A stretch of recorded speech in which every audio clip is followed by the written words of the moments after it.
زندگی میں مست مگن رہنے والے تم بھی سنو،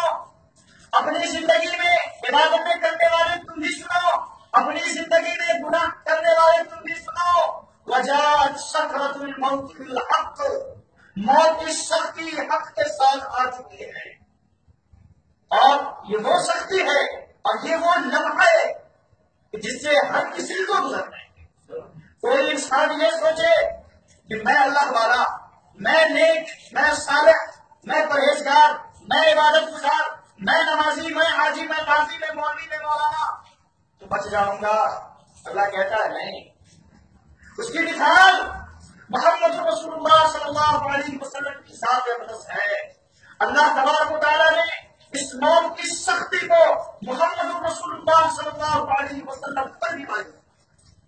اب عائشہ رضی اللہ تعالیٰ عنہ بیان فرماتی ہیں کہ رسول اللہ صلی اللہ علیہ وسلم کی زندگی کا جب آخری ترین لمحہ ہوتا ہے، اللہ کے رسول صلی اللہ علیہ وسلم اپنے بستر وقت پر ہوتے ہیں، بخاری کی روایت ہے۔ اب عائشہ رضی اللہ تعالیٰ عنہ فرماتی ہیں کہ اللہ کے رسول صلی اللہ علیہ وسلم اس کے قریب لمحہ یعنی زندگی کے آخری لمحے میں یہ کہہ رہے ہوتے ہیں لا الہ الا اللہ،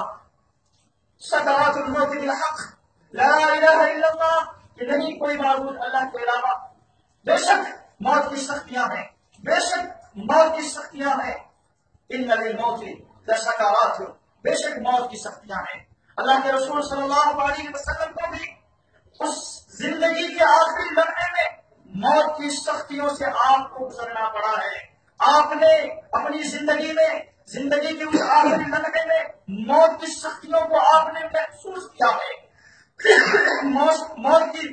اس مشکل ترین لمحے کو آپ نے محسوس کیا ہے اور بتلایا ہے کہ موت کی سختیاں ہیں۔ اس کے لیے ضروری نہیں ہے کہ آپ حاجی ہو، آپ قاضی ہو، آپ مولوی ہو، آپ مولانا ہو، آپ اللہ والے ہو تو آپ بچ جاؤ گے، اور کوئی بدبخت ہے، کوئی برا آدمی ہے، کوئی گنہگار ہے تو وہی جو ہے اس عذاب میں مبتلا ہوگا، اس عذاب میں گرفتار ہوگا اور موت کی سختیوں میں وہی جھے گا۔ یہ ضروری نہیں ہے محمد رسول اللہ صلی اللہ علیہ وسلم پر ان موت کی سختیوں سے آپ کے گزرے ہوئے وہ لمحات اس بات کی دلیل ہے کہ نیک ہو یا بد ہو ہر کسی کو اس سے گزرنا۔ موت کی پریشانیوں سے، سکرات الموت سے ہر کسی کو گزرنا ہے، ہر کسی کو گزرنا ہے۔ وجہ سکرات الموت بالحق والتفت الساق بالساق، اللہ کہتا ہے کہ جب انسانی زندگی کا وہ آخری لمحہ ہوتا ہے تو انسانی جسم جو ہے آپس میں سدھرنے ملنے لگتے ہیں،